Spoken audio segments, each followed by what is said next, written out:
लगा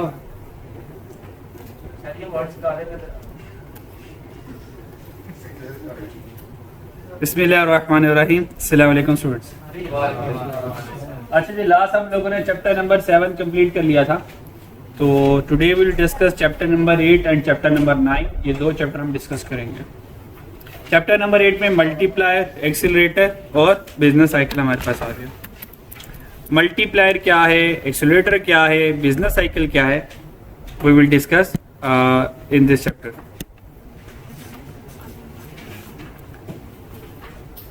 multiplier principle कहता क्या भाई? मल्टीप्लायर कहता है smaller change in investment. Smaller change in investment. अगर थोड़ी सी इन्वेस्टमेंट ले आओ तो नेशनल इनकम ज्यादा हो जाएगी। नेशनल इनकम ज्यादा हो जाएगी। हमने कहा भाई कैसे ज्यादा होगी? उसने कहा मल्टीप्लायर लगेगा। हमने कहा मल्टीप्लायर क्या आता है? उसने कहा तुम्हें मल्टीप्लायर का नहीं पता? हमने कहा बिल्कुल नहीं पता। उसने कहा मैं बताता हूँ। उसने कहा मल्टीप्लायर आता है 1 divided by MPS, MPT, MPM। तो ये जो 1 डिवाइड बाय विड्रॉल्स करेंगे ये हमारे पास क्या आ जाएगा? मल्टीप्लायर आ जाएंगे। मान ले 1 डिवाइडेड बाय MPS, सेविंग कितनी है? 10% है। तो 1 डिवाइड बाय 10% करेंगे तो आंसर कितना आ जाएगा? 1 डिवाइड 0.1, आंसर कितना आ जाएगा? बच्चों बोलो यार। 1 डिवाइड बाय 10% करेंगे, आंसर कितना आ जाएगा? 10 आ जाएगा। इसका मतलब है कि अगर सेविंग 10% है तो मल्टीप्लायर कितना है? 10 है। और बच्चों अगर हमारे पास सेविंग जो है वो 20% आ जाए, यानी कि विड्रॉल ज्यादा हो जाए, अब मल्टीप्लायर कितना हो जाएगा? 5। अब मल्टीप्लायर 5 हो जाएगा। इसका मतलब मल्टीप्लायर में और विड्रॉल में आपस में इनवर्स रिलेशनशिप है। डन बच्चों? अच्छा, इसका मतलब ये है कि अगर मान ले हम 500 की इन्वेस्टमेंट लेकर आए। कितनी इन्वेस्टमेंट लेकर आए? 500 की इन्वेस्टमेंट लेकर आए और हमारी इकोनॉमी में 5-10 का मल्टीप्लायर लगा हुआ है, तो भाई टोटल नेशनल इनकम कहां तक जाएगी? 500 मल्टीप्लाई बाय 10, 5000। और अगर 5 का मल्टीप्लायर तो कितनी जाएगी? 500 मल्टीप्लाई 5, 2500 तक जाएगी। डन बच्चों? What is positive multiplier? Positive multiplier ये है इन्वेस्टमेंट के ज्यादा होने से नेशनल इनकम ज्यादा हो जाए, पॉजिटिव मल्टीप्लायर। इन्वेस्टमेंट के कम होने से नेशनल इनकम कम हो जाए तो ये हमारे पास क्या जाएगा? Negative multiplier. वर्क कैसे करते हैं हमने बात क्लास में कर ली थी, अब यहाँ पे कोई जरूरत नहीं है इसकी। तो यहाँ से एग्जाम इंपॉर्टेंट रिलेटेड ही बातें करेंगे। उसके बाद एग्जामिनर का फेवरेट अजम्पशंस ऑफ मल्टीप्लायर। ये मल्टीप्लायर की जो अजम्पशंस हैं भाई, ये एग्जामिनर की बहुत फेवरेट और इनके नाम ही काफी हैं और इसको सारा डिटेल से भी पढ़ना है। अजम्पशन भी इनकी इंपॉर्टेंट है और लिमिटेशन भी इंपॉर्टेंट। पहली वाली अजम्पशन क्या है? Constant marginal propensity to consume. अगर हम अज्यूम करेंगे मल्टीप्लायर मॉडल के लिए MPC सेम रहे, क्योंकि MPC सेम रहेगा तो MPS सेम रहेगा, MPS सेम रहेगा तो मल्टीप्लाई का जो फॉर्मूला हमने वैल्यू कैलकुलेट की हुई है वो वैल्यू सेम रहेगी। मान ले हमने कहा हमारा मल्टीप्लायर कितना है? 5 का है। भाई 5 का मल्टीप्लायर तब ही होगा जब 20% MPS होगा। अगर MPS बदल गया तो यहां से मल्टीप्लायर का नंबर बदल जाएगा। अगर नंबर बदल जाएगा, वो जो नेशनल इनकम की हमने फोरकास्टिंग की होगी कि भाई मान ले 1000 रुपया इन्वेस्ट करेंगे तो नेशनल इनकम 5000 तक जाना चाहिए। अगर ये बदल गया, यहां से ये बदल जाएगा और यहां से 5000 की वैल्यू बदल जाएगी। तो जो हमने फोरकास्ट किया होगा वो चेंज हो जाएगा। ये अज्यूम कर रहे हैं कि ऐसा हो कि बदले ना, लेकिन हकीकत में बदल जाएगा। कंटिन्यू स्पेंडिंग, अगर कंटिन्यू स्पेंडिंग नहीं होगी तो मल्टीप्लायर फेल हो जाएगा। वो क्यों? ये देखें, मॉडल पर वापस आए भाई। 1000 रुपए में से कंजम्पशन कितने की? 800। ये जिसने कंज्यूम किए होंगे और किसी न किसी की तो इनकम बनी होगी। 800 जिसकी इनकम बनी, अब उसने 640 कंज्यूम करने हैं ना, इसने पैसे नहीं खर्च किया आगे, तो पैसा अगर ट्रांसफर ही नहीं हो रहा तो कंटिन्यू स्पेंडिंग, ये खर्च करेगा, अगले की इनकम बनेगी, वो खर्च करेगा, उसकी अगली इनकम बनेगी, ये पूरी चेन चलेगी तो 1000 का इंपैक्ट 5000 तक चला नजर आएगा। प्राइसेस लेवल में चेंज ना हो, क्योंकि प्राइसेस चेंज होगी तो MPC चेंज होगा, MPC चेंज होने से MPS चेंज होगा। और अज्यूम करेंगे फुल एम्प्लॉयमेंट अचीव ना हो, क्योंकि फुल एम्प्लॉयमेंट के करीब मल्टीप्लायर फेल हो जाएगा। और टैक्स नहीं चेंज होना चाहिए, क्योंकि टैक्स अगर चेंज हो गया, अगर टैक्स चेंज हो गया तो मल्टीप्लायर की वैल्यू चेंज हो जाएगी। These are the assumption of multiplier.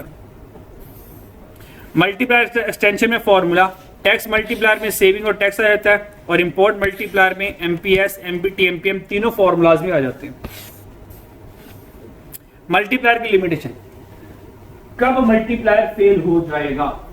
बच्चों मल्टीप्लायर फेल होगा फुल एम्प्लॉयमेंट लेवल पर, लीकेज ज्यादा, multiplier fail. Availability of consumer good, भाई अवेलेबिलिटी ऑफ कंज्यूमर गुड्स ये अजम्पशन है, लिमिटेशन क्या है? Non availability of consumer good.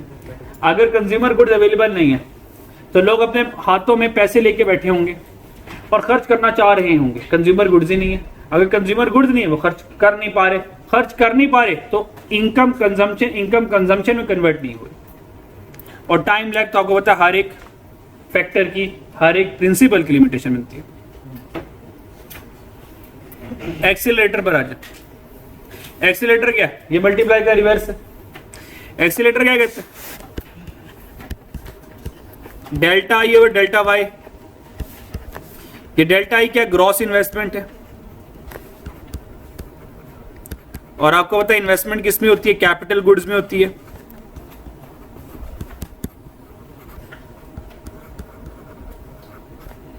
और डेल्टा वाई क्या है? मेरे पास ये आउटपुट है। आउटपुट मीन कंज्यूमर गुड्स हैं।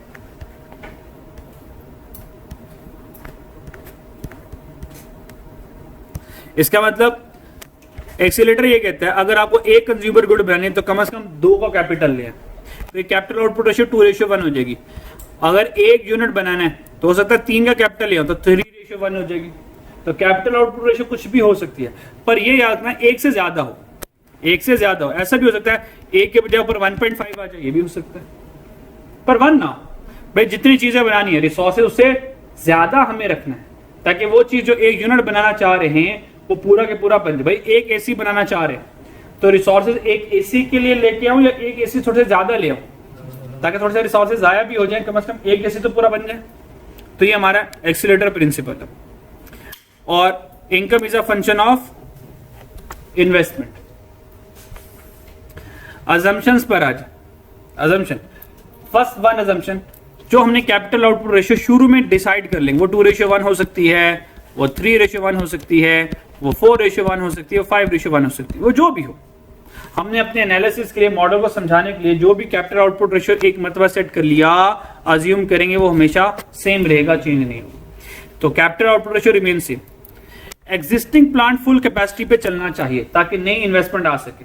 और एक्सीलरेटर यही कहता है कि अगर आपने चीजें बनानी है तो इसके लिए नई इन्वेस्टमेंट लेकर आओ। तो हम अज्यूम करेंगे पुराने वाले प्लांट फुल कैपेसिटी पे चल रहे हैं ताकि नया वाला प्लांट आ सके। अवेलेबिलिटी ऑफ रिसोर्स, भाई प्लांट खरीदने के लिए प्लांट्स अवेलेबल भी तो होने चाहिए इकोनॉमी में।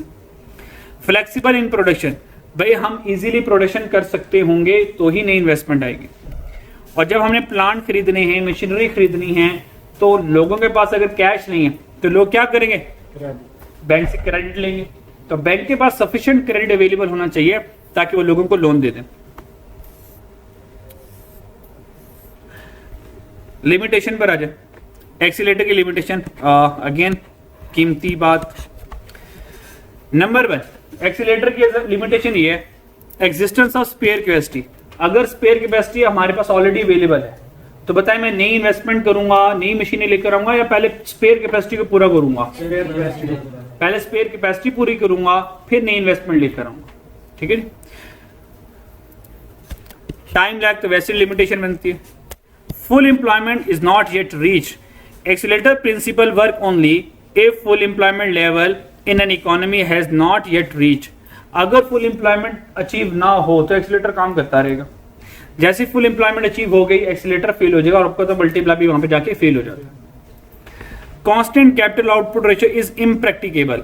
भाई हमने अजम्पशन में कहा था ना कि कैपिटल आउटपुट रेशियो को सेम रहना चाहिए, हमने कभी भी सेम नहीं रहता। कुछ लोग ज्यादा इन्वेस्टमेंट कर लेते हैं, कुछ लोग कम कर लेते हैं, ये कांस्टेंट नहीं रह सकता, impracticable. Sustainable increase in demand for consumer goods. अच्छा, अगर तो demand for consumer goods sustainable है तो ही नई इन्वेस्टमेंट आएगी। सोचो अगर डिमांड ही नहीं हो, डिमांड ही ना हो तो कोई इन्वेस्ट करेगा? नहीं करेगा। इसका मतलब लिमिटेशन क्या है? No sustainable increase in demand for consumer. No के साथ लिमिटेशन बनेगी, वैसे ही असम्पशन होगी। डन बच्चों। मल्टीप्लायर एक्सीलरेटर का इंटरेक्शन, भाई अगर पॉजिटिव मल्टीप्लायर होगा, पॉजिटिव एक्सीलेटर होगा तो इकोनॉमी बूम पर जाएगी, और नेगेटिव मल्टीप्लायर एक्सीलेटर होगा तो इकोनॉमी डिप्रेशन पे जाएगी। बूम और डिप्रेशन का ये बिजनेस साइकिल्स के नेम है। फुल एम्प्लॉयमेंट पे जाना बूम होता है, फुल एम्प्लॉयमेंट से बिलो आ जाना ये रिसेशन होता है, और इसी को बिजनेस साइकिल कहते हैं। बिजनेस साइकिल है क्या? Business cycle describe the recurring fluctuation of output that an economy experience over a long period of time. भाई लॉन्ग पीरियड ऑफ टाइम में इकोनॉमी का आउटपुट का इंक्रीज होना और डिक्रीज होना, इसका नाम बिजनेस साइकिल है। भाई बिजनेस के 4 साइकिल है।